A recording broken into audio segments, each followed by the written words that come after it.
Sejak beberapa bulan yang lalu, ada pertanyaan berdasarkan tulisan seseorang yang merasa telah membuktikan bahwa nasab habaib dari jalur Abdullah atau yang biasa disebut Ubaidillah bin Ahmad al-Muhajir terputus dari Rasulullah Shallallahu Alaihi Wasallam. Beneran gak sih? Diambil dari Risalah Ahlul Bait dan Nasab Ba'alawi yang dirilis oleh Rabithah Alawiyah. Bisa didownload di website Rabithah Alawiyah di www.rabithahalawiyah.org. Penuduh mendasari pernyataannya dari setidaknya 2 kitab yang dijadikan hujjah, yakni Syajaratul Mubarakah yang diklaim karya Imam Fakhrur Razi dan Tahdzibul Ansab karya Al-Ubaidili. Dikatakan bahwa dalam kedua kitab tersebut tidak ada nama Ubaidillah bin Ahmad al-Muhajir, ayah dari Alawi yang wafat abad 4 Hijriah, datuknya para Alawiyin. Bahkan dikatakan bahwa kemungkinan nama Ubaidillah adalah fiktif yang diada-adakan. Wow, yuk bedah satu-satu. Syajaratul Mubarakah diklaim sebagai kitabnya Imam Fakhrur Razi, yang mana beliau adalah imam besar Ahlus Sunnah wal Jamaah berakidah Al-Asy'ari, juga panutan para habaib. Tapi janggalnya, kitab tersebut tidak pernah tercatat dalam sejarah sebagai kitab beliau. Kok bisa? Di dalam kitab-kitab ulama besar Ahlus Sunnah yang sangat mengenal Imam Fakhrur Razi secara detail, tidak ada yang menyebutkan kitab tersebut sebagai karya tulis beliau. Seperti Az-Zirikli dalam Al-Alam, Al-Hamawi dalam Mu'jam Udaba, dan Ibnu Khalikan dalam Wafiyatul A'yan.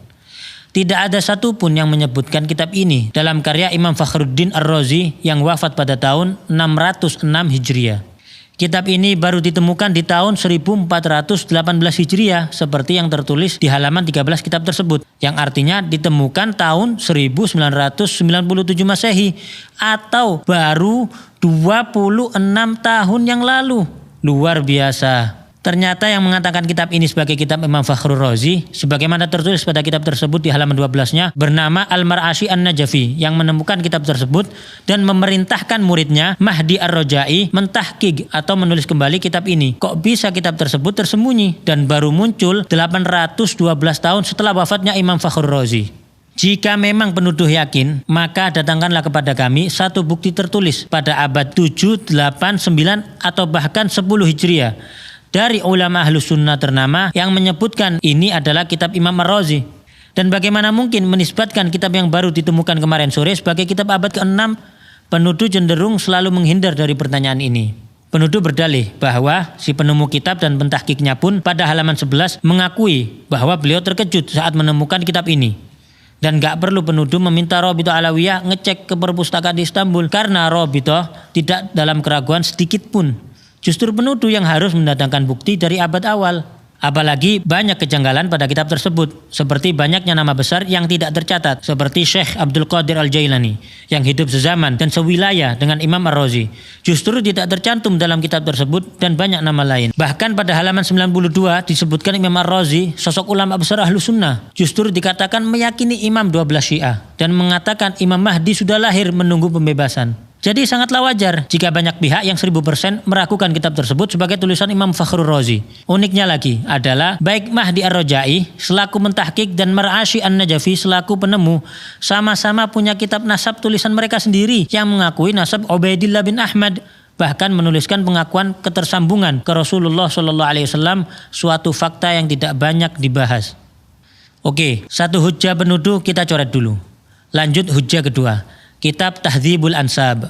Kitab ini karangan Syekh Ubaidili. Beliau adalah seorang ahli nasab yang mana dalam kitab tersebut Al-Ubaidili hanya menyebutkan di antara anak Ahmad bin Isa. Artinya beliau tidak berniat menyebutkan seluruhnya.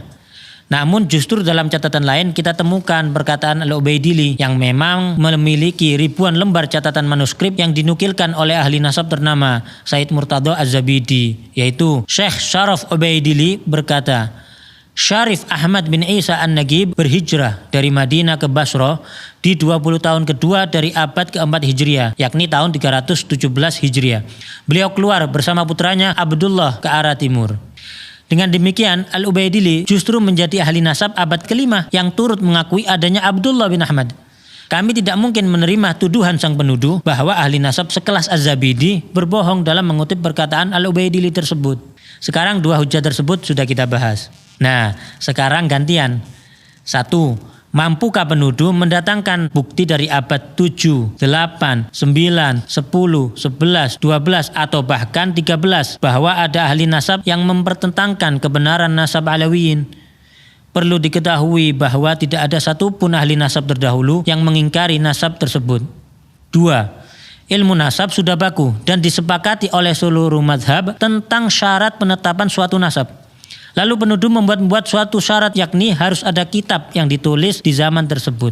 Pertanyaannya, ahli nasab mana yang mengatakan kaidah tersebut adalah syarat isbat suatu nasab? Lalu kenapa penuduh membuat syarat atau kaidah baru yang tidak dikenal dalam ilmu nasab sebelumnya? Dapatkah penuduh mendatangkan satu saja ahli nasab terdahulu dari mazhab manapun yang mengatakan hal tersebut sebagai syarat penetapan nasab? Pertanyaan-pertanyaan tersebut dihindari oleh penuduh yang lalu berusaha beralih ke pembahasan lain. 3. Dan kata siapa Imam Ubaidillah hilang fiktif selama 500 tahun lebih?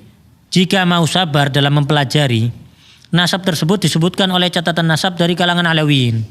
Tapi mengingat penuduh tidak berkenan dengan catatan nasab dari kalangan Alawiyin, mari kita lihat sebagian dari banyaknya bukti tertulis oleh para ulama ternama dari zaman ke zaman yang mengakui nasab Alawiyin, termasuk Abdullah bin Ahmad, seperti Al-Janadi yang telah menyebutkan nasab Abdullah bin Ahmad. Dalam kitab As-Suluk karya Al-Janadi telah disebutkan nasab Abdullah bin Ahmad. Lalu penuduh hendak mengecoh dengan mengatakan Abdullah yang di kitab dan Ubaidillah adalah orang yang berbeda. Oke, enggak apa-apa. Maka siapakah Abdullah yang dimaksudkan oleh penuduh?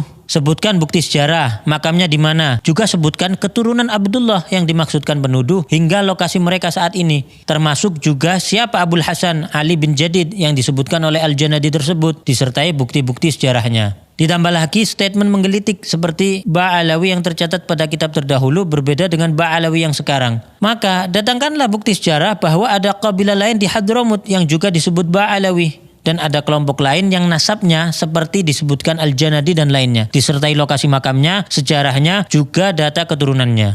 Al-Yafi'i, Al-Malikul Afdal yang juga menyebutkan nasab Abdullah bin Ahmad. Ali bin Al-Hasan Al-Khasraji juga menuliskan nasab yang sama.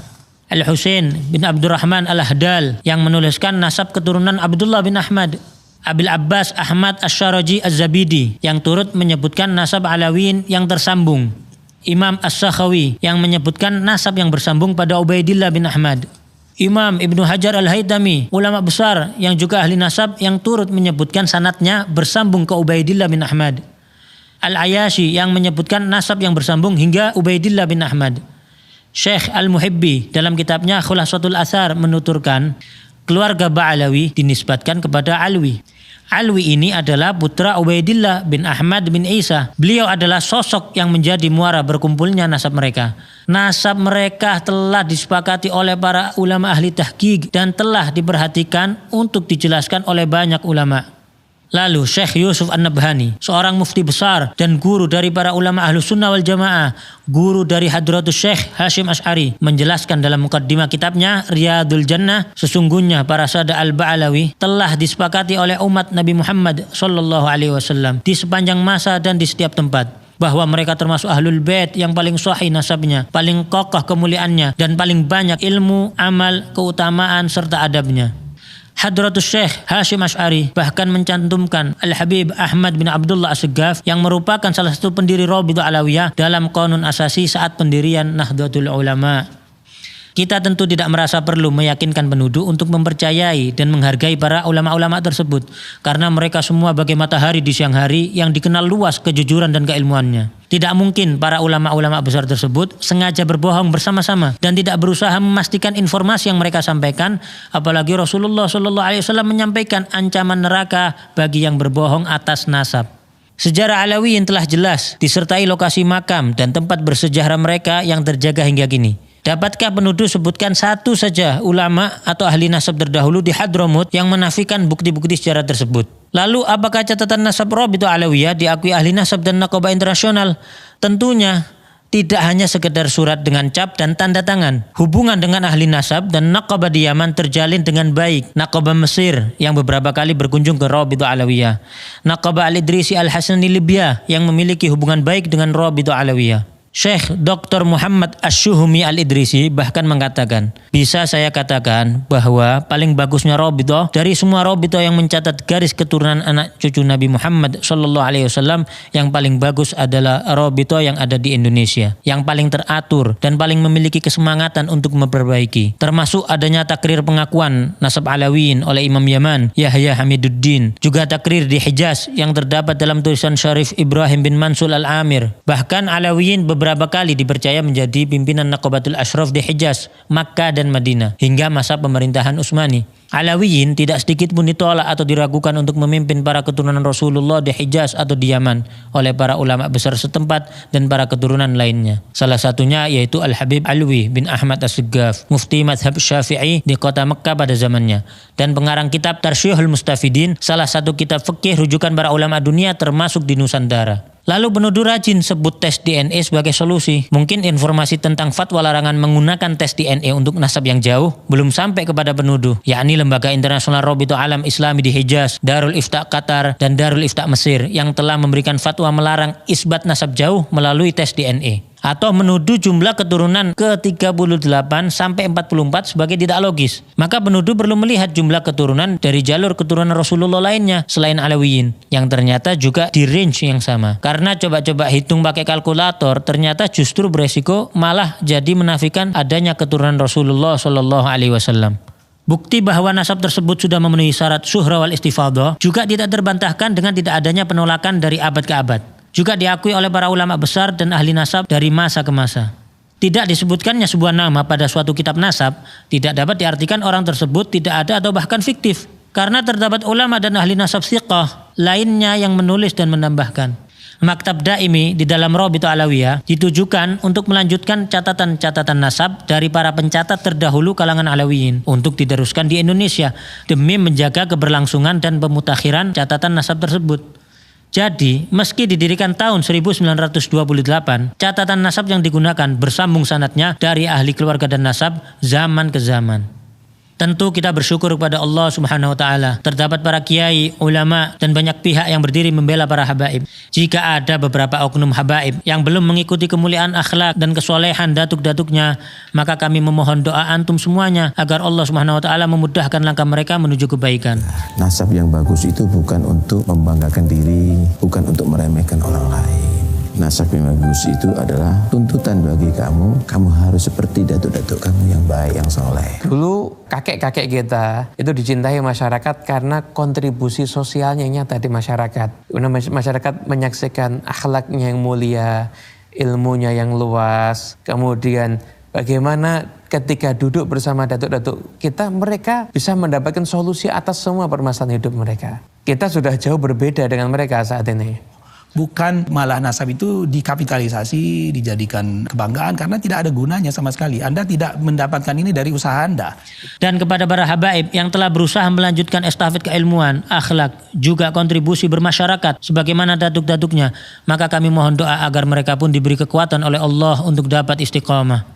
Rasulullah SAW bersabda, barang siapa mengaku-ngaku nasab atau keturunan yang dia sendiri tidak mengetahuinya, maka jadi kafirlah ia kepada Allah. Dan barang siapa mengingkari nasab walaupun samar nasab tersebut, maka kafirlah ia kepada Allah. Barang siapa yang mengaku ayah kepada selain ayahnya atau bersandar kepada yang bukan walinya, maka laknat Allah, juga para malaikat dan semua manusia menimpa mereka. Dan pada hari kiamat Allah tidak akan menerima dari mereka baik yang fardu maupun yang sunnah. Kita justru banyak melihat kalangan Alawiyin melahirkan banyak ulama, orang-orang soleh, wali-wali besar, dan banyak yang berakhir husnul khatimah dengan wafat setelah syahadat, dalam kondisi sholat, membaca Al-Quran, maupun ibadah lainnya. Jauh dari tuduhan kaum terlaknat atau pembohong. Namun kami peringatkan, janganlah kita mencaci para penuduh, menghina mereka, atau berlaku kasar pada mereka. Karena setiap manusia pasti berbuat kesalahan. Dan kesalahan tidak menjadikan pelakunya terhina selama ia memperbaiki kesalahannya serta bertaubat kepada Allah Subhanahu wa taala. Semoga Allah Subhanahu wa taala memberikan taufik dan hidayah bagi kita semua. Dan semoga umat ini dipenuhi rasa saling menghargai, menghormati, dan saling mencintai karena Allah Subhanahu wa taala. Gak perlu izin untuk share, download, re-upload video ini. Justru menjadi hujah bagi kamu yang telah berperan dalam menyebarkan hal ini kepada seluruh kalangan.